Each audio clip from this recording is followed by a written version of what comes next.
सभी विश्वासी भाई बहन को मेरी तरफ से प्यार भरी जय मसीह की। मेरे यूट्यूब चैनल के ऊपर आपका स्वागत है। आज का विषय जो मैं लेकर आई हूँ, उपवास रखते समय ना करें यह गलतियाँ। हालेलुया। मेरे प्रिय भाई बहनों, हम उपवास रखते हैं, लेकिन वचन क्या कहता है ये पढ़ते हैं। यहोवा ने कहा, सुनो, तुम्हारा उपवास का फल ये होता है कि तुम उपवास में लड़ते और झगड़ते और दुष्टता से घूंसे मारते हो। जैसा उपवास तुम आजकल रखते हो, उससे तुम्हारी प्रार्थना ऊपर नहीं सुनाई देगी। हालेलुया। अब यशाया 58, हालेलुया, उसकी 4 आयत में यहोवा ने कहा कि आज तुम्हारे उपवास का फल है लड़ाई झगड़ा। क्यों कहा? हमने उपवास रखा हुआ है मेरे प्रिय भाई बहनों, हमारे अंदर जंग चल रही है, किसी के विरोध में हम कुड़कुड़ा रहे हैं। हालेलुया। तो खुदा ने कहा इसलिए तुम्हारी प्रार्थना सुनाई नहीं देती। इस वचन को गौर से पढ़ना। हालेलुया। आगे 58 की 5 में क्या लिखा है? जिस उपवास से मैं प्रसन्न होता हूँ, अर्थात जिसमें मनुष्य स्वयं को दीन करे, क्या तुम इस प्रकार करते हो? क्या सिर को झुकाते हो, अपने नीचे टाट बिछाते हो और राख फैलाने के तुम उपवास और यहोवा को प्रसन्न करने का दिन कहते हो? हालेलुया। अब परमेश्वर कह रहा है, जिस उपवास से मैं खुश होता हूँ, अर्थात जिसमें मनुष्य स्वयं को दीन करे, खुदा इस उपवास से प्रसन्न होता है। अपने आप को दीन करना है। तो परमेश्वर ने कहा, क्या तुम दीन करते हो? हालेलुया। क्या तुम झुकते हो कि मेरे से जे अपराध हुआ है, परमेश्वर, मैं उपवास में तेरे पास आता हूँ, पास आती हूँ, मुझ पर तू दया करना। अपने आप को दीन करना, हम्बल करना है, क्योंकि वो सर्वशक्तिमान, पाक और पवित्र परमेश्वर है। हालेलुया। एक तो हम गलती करते हैं, एक तो हम खुदा से कुछ मांगते हैं उपवास प्रार्थना में कि ये हमारा बंधन तोड़ दे, लेकिन हम अंदर से दीन नहीं होते। दीन कैसे होते? अपने नीचे टाट बिछा लेते हैं। राख फैलाने ही को तुम उपवास और यहोवा को प्रसन्न करने का दिन कहते हो। कि हाँ, हमने उपवास रख लिया है। हालेलुया। आज हम उपवास में हैं। ढेरों बातें हो रही है दिन भर, कुछ इधर की कुछ उधर की, लेकिन नाम किसका है? उपवास का। तो परमेश्वर ने कहा उपवास और यहोवा को प्रसन्न करने का दिन कहते हो कि आज मैंने उपवास रखा है, आज परमेश्वर मुझसे प्रसन्न हो जाएगा। लेकिन मेरे प्रिय भाई बहनों, अगर आप ये गलती करते हो, उपवास रख के आप अपने आप को दीन नहीं करते परमेश्वर के आगे, हालेलुया, परमेश्वर के जनों के आगे, दिल में कुछ भी ना रखते हुए, अपनी गलती को मानते हुए, अंगीकार करते हुए परमेश्वर के सन्मुख जाओगे, तो आपकी प्रार्थना सुनी जाएगी। हमने अभी 4 में पढ़ा, क्यों हमारी प्रार्थना उपवास वाली स्वर्ग में नहीं सुनी जाती? क्योंकि हम अपने आप को वैसा नहीं करते जैसा परमेश्वर चाहता है। हमने नाम तो उपवास का दे दिया, परंतु हमारे काम वही हैं, उपवास के दिन भी। हालेलुया। और मेरे प्रिय भाइयों, एक बात आपको बताना चाहती हूँ, उपवास में ही बंधन टूटते हैं। उपवास ही एक ऐसा जरिया है जिसमें बंधन टूट जाते हैं। उपवास करते समय हमें ध्यान रखना है कि हम बुरा ना करें। हमें ध्यान रखना है कि हम स्वार्थी ना बने। हमें ध्यान रखना है कि हम दूसरों की आलोचना ना करें। उपवास रखते समय ध्यान रखना है कि खुदा हमें देख रहा है। उपवास रखते समय अपने मन को खाने की ओर ललचाना नहीं है, दीन करना है, टूट जाना है परमेश्वर के आगे कि आज का दिन हमारी आशीष का दिन हो जाए, हमारे छुटकारे का दिन हो जाए, हमारे दुखों के अंत का दिन हो जाए। आगे क्या कहता है परमेश्वर? जिस उपवास से मैं प्रसन्न होता हूँ, वह क्या ये नहीं कि अन्याय से बनाए हुए दासों और अंधेर सैन्य वालों का जुआ तोड़कर उनको छुड़ा लेना और सब जुए के टुकड़े टुकड़े कर देना। परमेश्वर ने कहा, जिस उपवास से मैं प्रसन्न होता हूँ वह क्या ये नहीं कि अन्याय से बनाए हुए दासों और अंधेर सहने वालों का जुआ तोड़ दे। जो लोग अंधेर सह रहे हैं, मतलब जो लोग अभी भी विपत्ति में हैं, हालेलुया, अभी भी सत्य को नहीं जान पाए, हालेलुया, और जिन्होंने अभी तक परमेश्वर को ग्रहण नहीं किया, क्या हम उपवास के दिन उन्हें पाक पवित्र कलाम ना दें? ये करना हमारे लिए उचित है। यही करना हमारे लिए उचित है। तोड़कर उनको जुए से तोड़कर छुड़ा लेना जो देर सह रहे हैं। उपवास के दिन गौर करो कि आज हमें कोई रूह बचानी है। उपवास का मतलब मेरे प्रिय भाई बहनों ये नहीं है कि हम कमरे में बंद हैं और अपनी ही लिस्ट लेकर बैठे हैं। उपवास का मतलब देना, परमेश्वर को समर्पित कर देना, अपना समय, अपनी हर एक चीज, और दूसरों के लिए ज़्यादा अलर्टनेस दिखाना। हालेलुया, उपवास इसे कहते हैं। लेकिन आज हम उपवास करके क्या गलतियां करते हैं? सिर्फ अपनी ही लिस्ट लेके बैठते हैं, अपने ही विषय में बातें करते हैं, अपने लिए ही मांगते हैं कि हमारा वीज़ा आ जाए, हमारे बेबी हो जाए, हमारा ये काम हो जाए। हालेलुया। लेकिन अगर आप उपवास इस तरह रखोगे जिससे परमेश्वर प्रसन्न होता है, रूहें बचाओ जाकर, उनको वचन दे दो, पाप से उनकी तौबा करवा दो, तो आपका उपवास स्वर्ग में सुनाई देगा। आपके जीवन से विपत्तियां जाती रहेंगी। आगे क्या क्या क्या वह ये नहीं कि अपनी रोटी भूखे को बांट देना, अनाथ और मारे मारे फिरते हुओं को अपने घर ले आना, किसी को नंगा देखकर वस्त्र पहनाना और अपनी जाति भाइयों से अपने को ना छिपाना। परमेश्वर ने कहा, क्या उपवास ये नहीं कि भूखे को रोटी दे दो?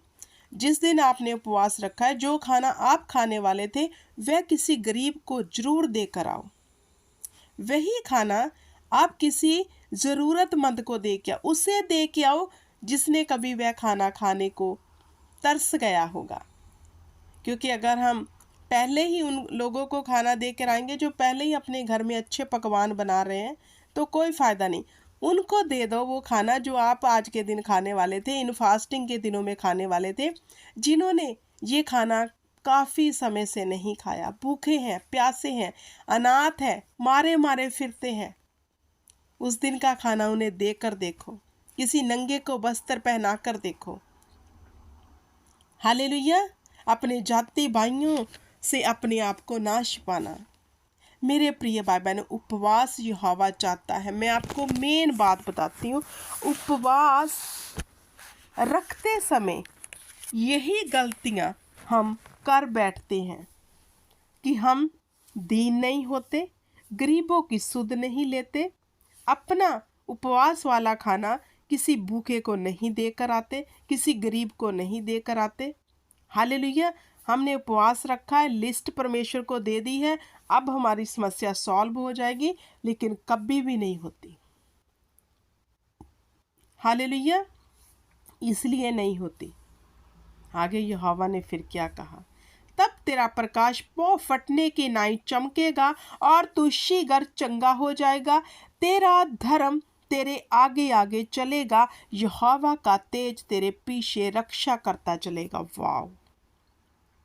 अगर हम उपवास में परमेश्वर की इन बातों को मानते हैं, हालेलुया, अपने आप को दीन करना, दूसरों की सुध लेना, दूसरों के लिए दुआ प्रार्थना करना, जो लोग अभी नहीं बचे उनके लिए प्रार्थना उपवास करना, भूखे को रोटी दे देना, नंगे को कपड़ा दे देना। हालेलुया। अपने आप को दीन ऐसे करना कि मानो हम कुछ नहीं हैं, घमंड नहीं करना। हालेलुया। तब यहोवा आपसे वादा करता है कि तब तेरा प्रकाश पो फटने के नाई चमकेगा और तू शीघ्र चंगा हो जाएगा। अगर हमारे जीवन में कोई तकलीफ है, कोई बीमारी है, खुदा कह रहा है तू उससे एकदम चंगा हो जाएगा।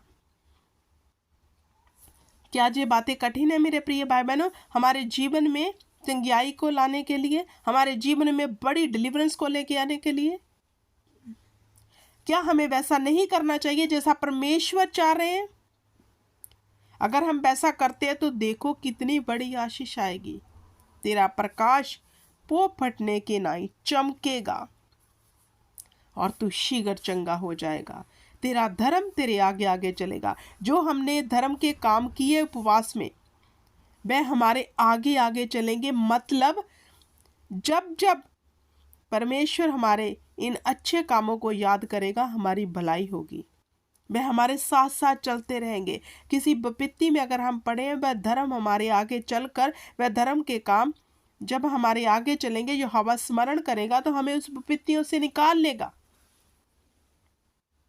हालेलुया। तो मेरे प्रिय भाई बहनों, उपवास का मतलब दीनताई। ये गलतियां मत करो कि उपवास रखा है।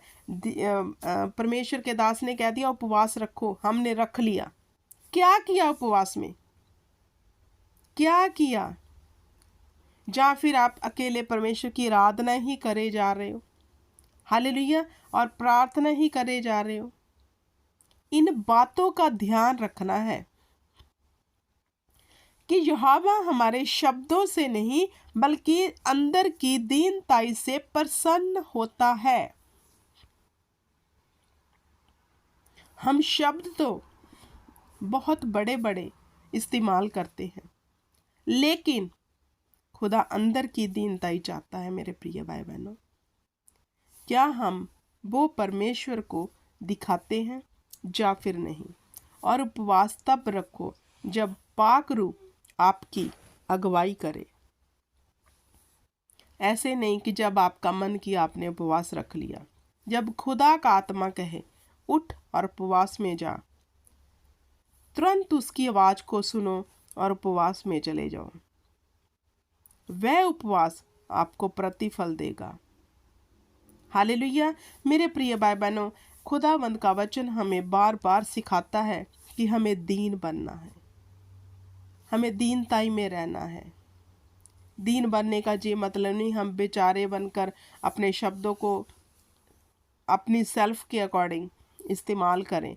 दीनताई परमेश्वर अंदर से चाहते हैं। अगर आप अपने जीवन में ऐसा करोगे तो परमेश्वर आपके ऊपर बड़ी बरकतें देगा, बड़ी आशीष देगा, क्योंकि उपवास ही एक ऐसा जरिया है। उपवास प्रार्थना में बंधन टूट जाते हैं, लेकिन उपवास रखते समय ना करें ये गलतियां कि आपका उपवास व्यर्थ और व्यर्थ चला जाए। आपने 21 रखे हैं रोजे, आपने 3 रखे हैं, आपने 40 रोजे रखे हैं और आपने 7 रोजे रखे हैं। अगर उनका प्रतिफल पाना चाहते हो तो इन बातों को ध्यान दें। यशायाह 58 उसकी 4 से लेकर 8 तक गौर करो। क्या हमारा परमेश्वर बदल गया है? नहीं। हालेलुया। प्रभु यीशु मसीहा भी आज भी न्यू टेस्टमेंट में भी वो भी चाहते हैं कि हम दीन बने, हम्बल हो जाएं, परमेश्वर के आगे मतलब अपने गुनाहों को मानकर उपवास में जाएं। अब गुनाह तो हमारे जीवन में बहुत चल रहे हैं। पाप तो इतना है मानो कि हमारा जीवन ही दिख नहीं रहा उसके पीछे, लेकिन फिर भी हम उपवास में जाकर लिस्ट रख रहे हैं उन चीज़ों की कि खुदा जे दे। खुदा कहता है क्या तुम्हें अपने गुनाह याद नहीं आ रहे? क्या पहले तू अपने गुनाहों के लिए मेरे पास आता तो उपवास रखता तो मैं तुम्हें दे देता। लेकिन हम उनको तो स्मरण करते नहीं, लेकिन अपनी लिस्ट परमेश्वर को दे देते हैं। यही गलतियां हम करते हैं और करते आ रहे हैं। इनसे बाहर निकलना है हमें। हालेलुया। क्योंकि उपवास रखते समय अगर आप ये गलतियां दोहरा रहे हो, कोई फ़ायदा नहीं। 7 डे भूखे रहने का, 40 दिन भूखे रहने का, 3 दिन भूखे रहने का, 1 दिन भूखे रहने का कोई फ़ायदा नहीं, कोई फ़ायदा नहीं। मेरे प्रिय भाई बहनों, जब आप उपवास करो, अपना उस दिन का खाना, जितने भी दिन आप उपवास कर रहे हो, उस दिन का खाना गरीबों में देकर आओ। हालेलुया। नंगे को वस्त्र देकर आओ और यहोवा के आगे दीन हो जाओ। उपवास के समय उन लोगों के लिए प्रार्थना करो जिन्होंने अभी तक सत्य को नहीं जाना। ऐसा ना हो हम उन्हें जानते हैं, हमने उनको वचन नहीं सुनाया, वे नरक में चले जाएं। हमारा फर्ज बनता है उनको वचन दे। हालेलुया। इन चीज़ों को कहते हैं उपवास। लेकिन आज का विश्वासी उपवास रखता है अपनी सेल्फ के लिए, अपने लिए, सब अपने लिए ज़्यादा सोचते हैं। क्या हम उस परमेश्वर की मनाती नहीं करते जिसने अपने इकलौते को हमारे लिए बख्श दिया? अपने लिए नहीं, वरन हमारे लिए सब कुछ किया, जान दे दी हमें उधार देने के लिए, लहू बहा दिया हमें शुद्ध करने के लिए, अपने पुत्र को बख्श दिया कि हम पापों की माफ़ी पालें। अगर हम उसकी मनादी करते हैं तो हमारा स्वभाव, हमारे अंदर भी यही चीज़ें होनी चाहिए जो हमारे परमेश्वर के अंदर है। हालेलुया। तो मेरे प्रिय भाई बहनों, इन वचनों को जरूर पढ़ना, स्मरण करना और इन पर गौर करना। खुदावंद आपको उपवास रखने में बुद्धि दे, समझ दे और ज्ञान दे, और आप परमेश्वर के आगे पवित्र, दीन और समझदार बन के उपवास रखो। इसको यही समाप्त करती हूँ। खुदावंद आपको बड़ी बरकत दे। आमीन, आमीन। God bless you everyone.